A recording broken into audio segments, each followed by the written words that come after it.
Hello everyone, welcome to another Ending Explained. This time we'll be talking about Little Nightmares 2. We'll discuss the entire story, including the details regarding some of the creatures within this hellish world. Also revealing how this game may not connect to the first title in the way you may think. But before we begin, remember to like this video, consider subscribing, and comment below what game I should explain next. We start off to see an empty hallway with a door at the end engraved with an eye on it, the same symbol that has appeared throughout the franchise. We then meet our protagonist, Mono. This young boy has lived a difficult life and covers his face in a mask to hide from the world. Seemingly woken up in the middle of the forest, Mono heads forward and finds a bag of human bodies trapped inside a hunter trap. As he progresses, he finds more traps and must evade them. Mono can also find fragments of children called glitches within the area, but we'll discuss what these are later in the video. Mono eventually makes it to the shack and the hunter who lives there and heads downstairs to find Six, the protagonist of the first game, listening to a music box that plays her iconic theme. Mono, hearing the music and seeing Six, decides to break down the door using an axe that prudently scares Six. Mono extends a hand of friendship, but Six, having endured so much pain and suffering, makes a break for it. We can see from the markings on the wall that Six has been trapped for weeks. Mono gives chase and finds a replica family created from body parts of the victims trapped by the hunter. Mono finds Six struggling to pull down a lever. Realizing they need to work together, the two join forces and pull down the lever and head to the attic. The two work together to solve puzzles and overcome obstacles in their uneasy alliance. The two eventually find the hunter who is skinning his latest prey. When exiting, the two actually break down the doggy door that leads outside, and the hunter gives chase. After narrowly escaping the hunter's gaze, the two take refuge inside an old shed. Six attempts to hold the door while Mono grabs one of the hunter's shotguns on the wall. The two take aim and shoot the hunter dead.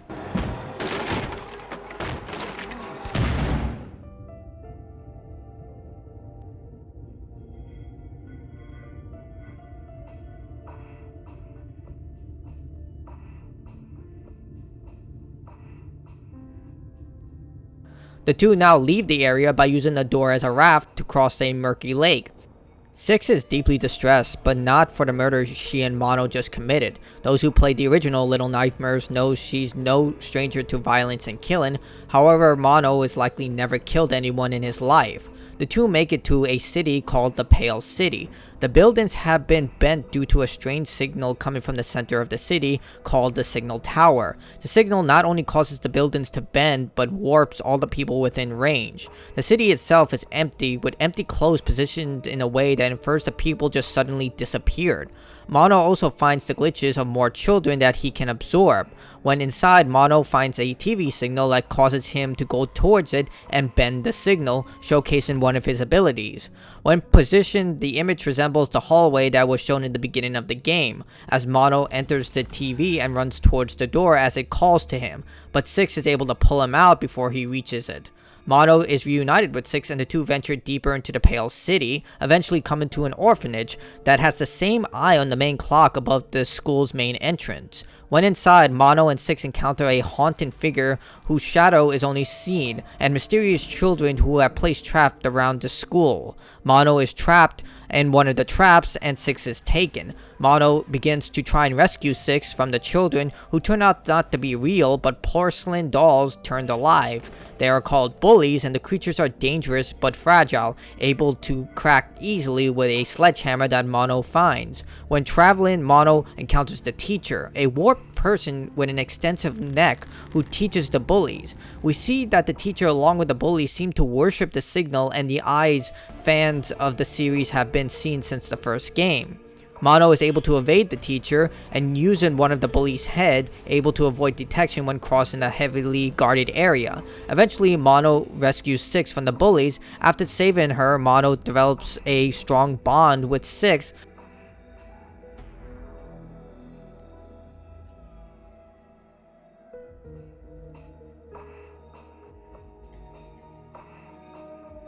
However, despite this heartwarming moment, the next bully that Six and Mono encounter, Six takes out in the most violent way possible.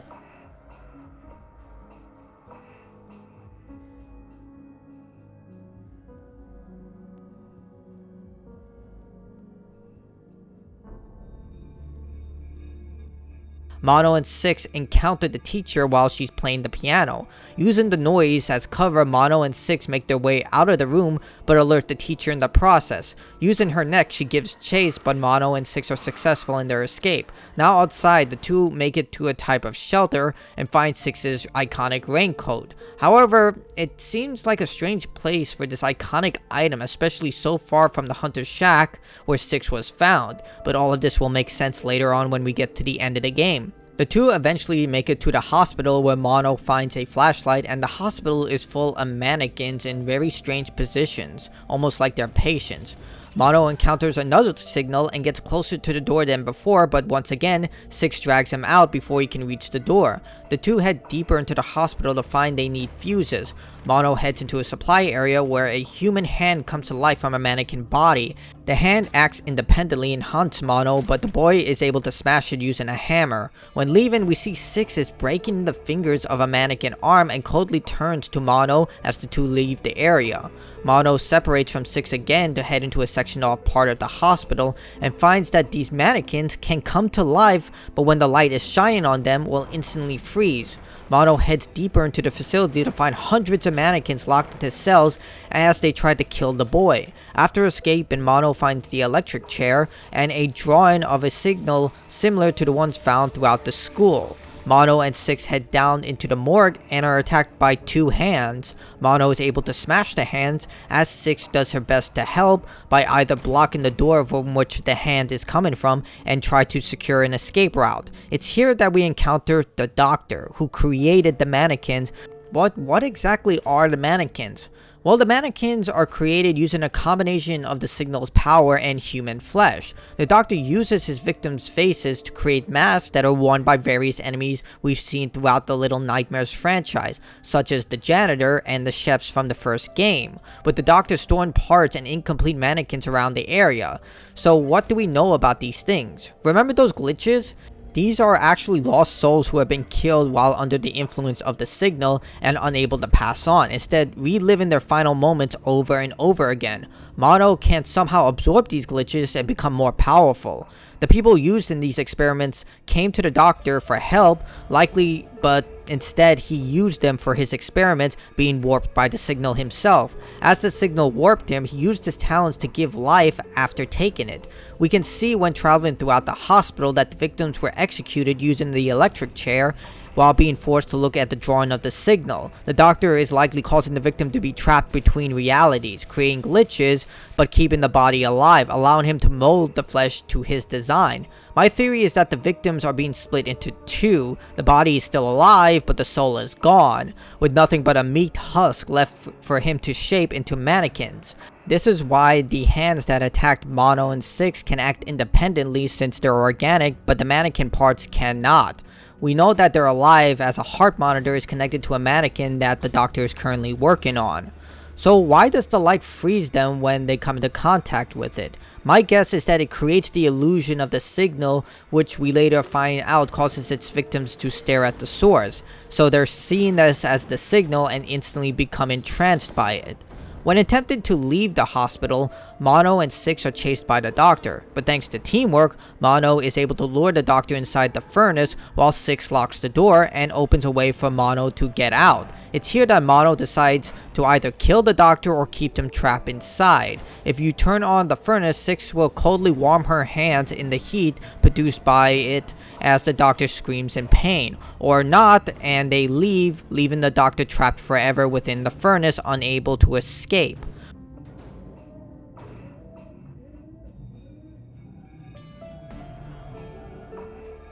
Mono and 6 head outside and head towards the signal. It's here that the two encounter the viewers, the townspeople who have been warped by the signal. Their faces have been completely eroded and will stare blankly at anything producing the signal, specifically the televisions, going as far as to commit suicide to look at it.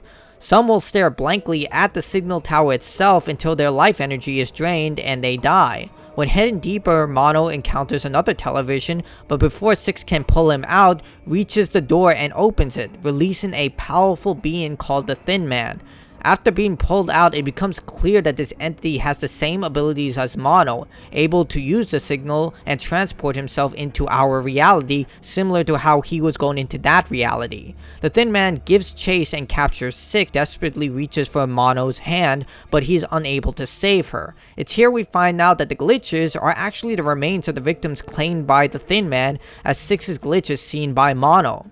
We also see several drawings on the wall, which confirms that the victims claimed by the signal eventually lose their bodies, leaving nothing but their clothes. This is why the faces of the viewers' bodies look like they've been eroded. So what about the drawings? Well, judging from the style, they were most likely made by children, and judging from the fact that we do not see any children's clothes throughout the Pale City, and only see glitches of the children appearing, not adults, we can infer that the kids are not affected by the signal in the same way, but are most likely able to resist it, but eventually they succumb to it like everyone else. It's more of an extensive period where they get infected and eventually fade and get absorbed by the signal.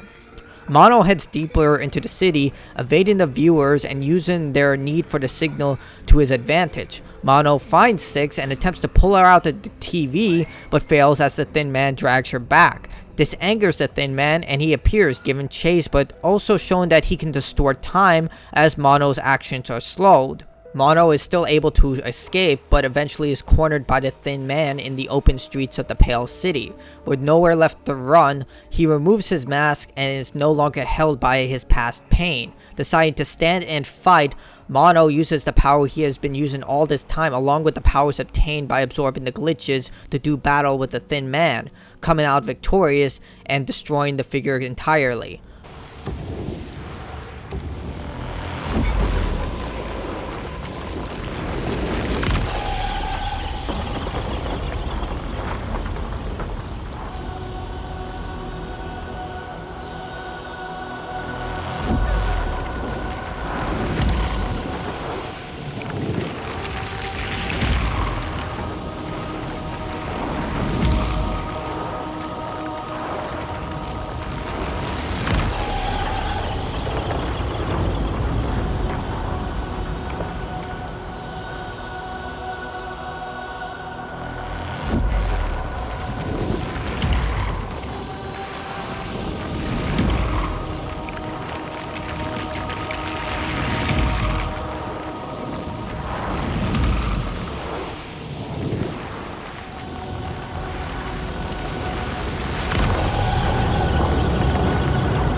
Using his abilities, Mono is able to warp the buildings back into correct positions and enter the signal tower, but there is no resistance. The signal tower almost welcomes him inside. When inside, a pinkish common hue clouds everything, and the area seems almost childlike, with the entire area unaffected by gravity as objects are floating in mid-air.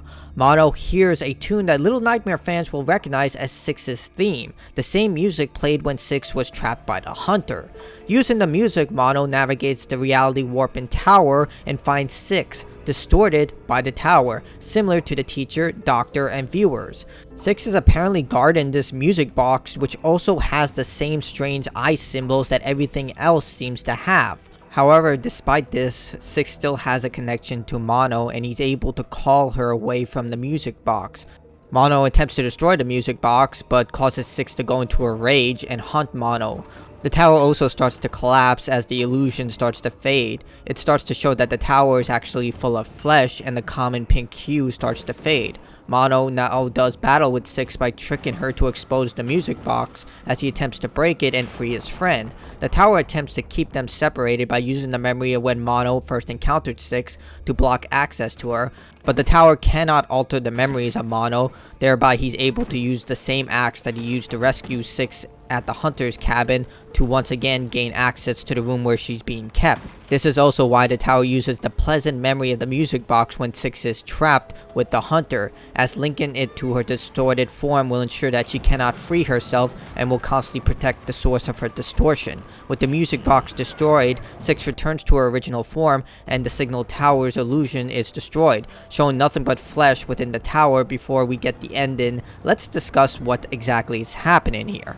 The tower uses the signal to drain the victims caught in the signal, leaving behind nothing but their clothes. Their flesh is added to the tower once their life is drained and nothing remains but the flesh, the body being dragged through the TV into the tower and added to the tower itself.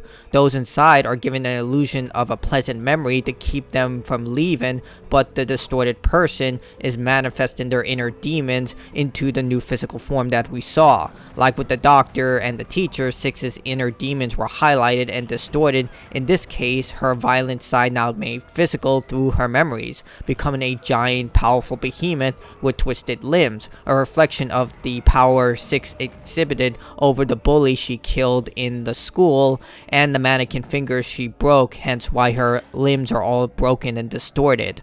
To keep her in this trance, the tower linked it to a happy memory of the music box until Mono was able to destroy it. With 6 now free, the tower reveals itself as the masked flesh and eyeballs that have been peppered throughout the Little Nightmares franchise. And well, now it makes all sense. The tower has been the eyeballs that we've been seeing ever since the first game. 6 reaches the portal first, with Mono lagging behind. 6 almost leaves but turns back and grabs Mono's hand as he leaps from the crumbling bridge behind him. It seems that 6 will pull him up, but instead decides to drop him.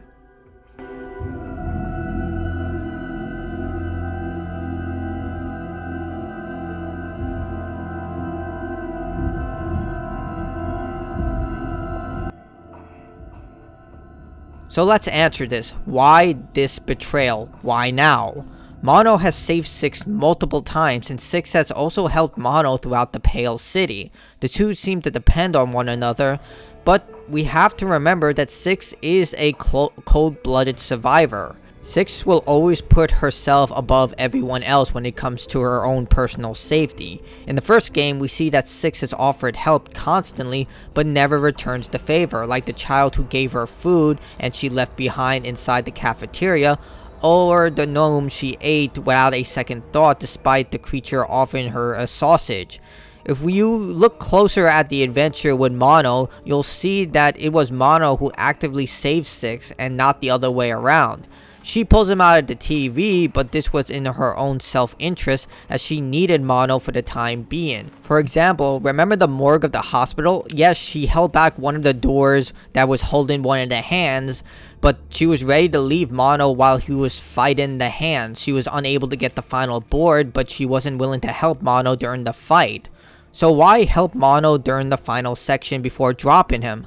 Well, look closely at the portal. If you look closer, you can see right when 6 grabs Mono's hand, the portal flashes like it's being activated by someone, like say, Mono. While 6 has been pulling Mono out of the screens throughout the game, she never entered the screens as he did. When attempting to escape the TV, she couldn't and needed Mono's help to do so. Mono is the only one capable of traveling through these screens, and it's likely when he got close enough, the screen activated. We also know that 6 has the ability to transfer other people's powers into herself, like when she absorbed the power of the lady at the end of the first game, but that was more of in a bitey way. I assume through touching, she's able to gain temporary abilities through the person she is touching, similar to Rogue in X-Men. It's only for a limited of time. But you're already saying that 6 has been pulling Mono out of the television throughout the game, and you are right. However, before each of those interactions, she has held Mono's hand for a large part of the game. Yes, these are optional and you don't need to hold 6's hand, with the exception of the Hunter escape where it's mandatory. But considering there are several trophies linked to this, we can assume that it's canon that Mono held 6's hand for extended periods of time between the signals. This is how she knew she absorbed powers She knew she needed another hit on Mono's energy to activate the final portal, and once she got what she wanted, he was dead weight to her. And what do you do with dead weight? Well, you let it go. And that's exactly what's within Six's personality. In the game's true ending, we see Six escaping using Mono's power, but at a cost. Six glitches herself and removes her morality. This causes a void inside Six that manifests itself as the hunger fans of the first game know well. So what does this mean? Well, it means this game is not actually a sequel despite being called Little Nightmares 2. This is in fact a prequel.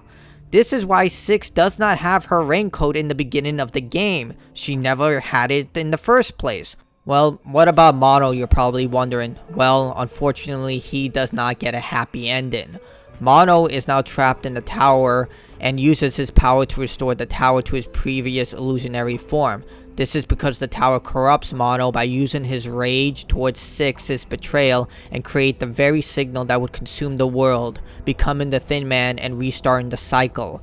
This is a closed time cycle. Mono saves Six and establishes a bond. The two separate when the Thin Man appears. Mono defeats the Thin Man by using the powers he's gained throughout the adventure through the glitches.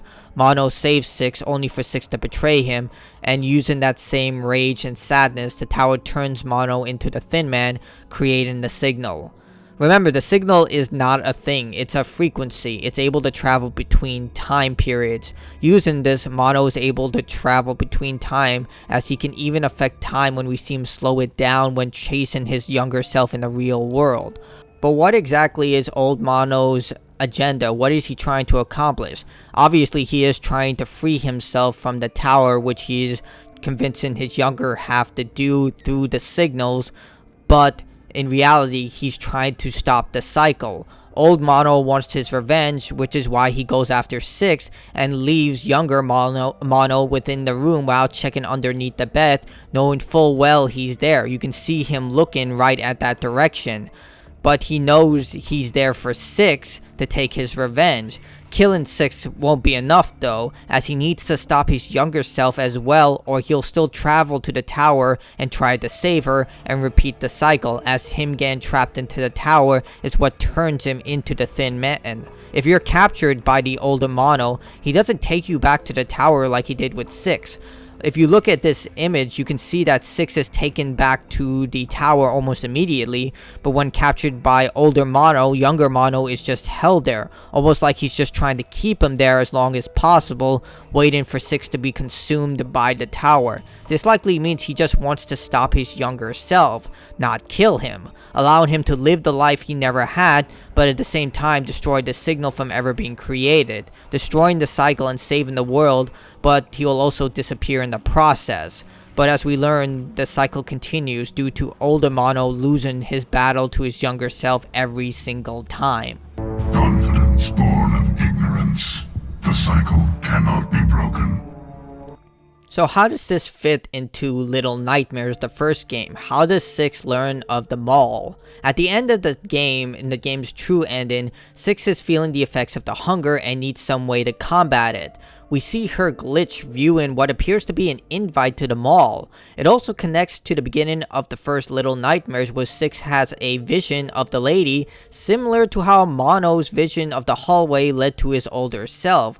With Mono's powers, Six is having a similar vision of a person who could help her eliminate her hunger. With the signal now distorted, allowing someone to travel to the mall, she simply stowed away in a suitcase, and that person came to the mall, where they were fed, consumed by the lady, and their body turned into food by the chefs for the upcoming guest. The personal belongings were tossed into the trash, which is why Six starts her journey at the bottom of the facility, where the trash and children are being held. You can also find a room during the adventure after Six and Mono are separated within the game that has a porcelain figurine of the lady and a photo. This is likely one of the guests that have been invited to the mall, and this is likely the person in which Six will store away with in order to get to that facility. In a way, this does explain why 6 had that vision in the beginning of Little Nightmares 1, how she got to the mall in the first place, why she traveled there, and what her intentions were. She was always going after the lady because she wanted some way to stop the hunger. She was well aware of this, and she went there on her own accord, hence why she traveled throughout the facility instead of trying to find a way to escape. She had a goal, and she succeeded in it. And with that, we come to the end of this ending explained. Tell me what you think about Little Nightmares 2. Obviously, some parts of the story may be left to interpretation, but this is what I got out of it. I strongly believe this is a prequel to Little Nightmares 1. But if I missed anything, let me know in the comments below. I know a lot of people do.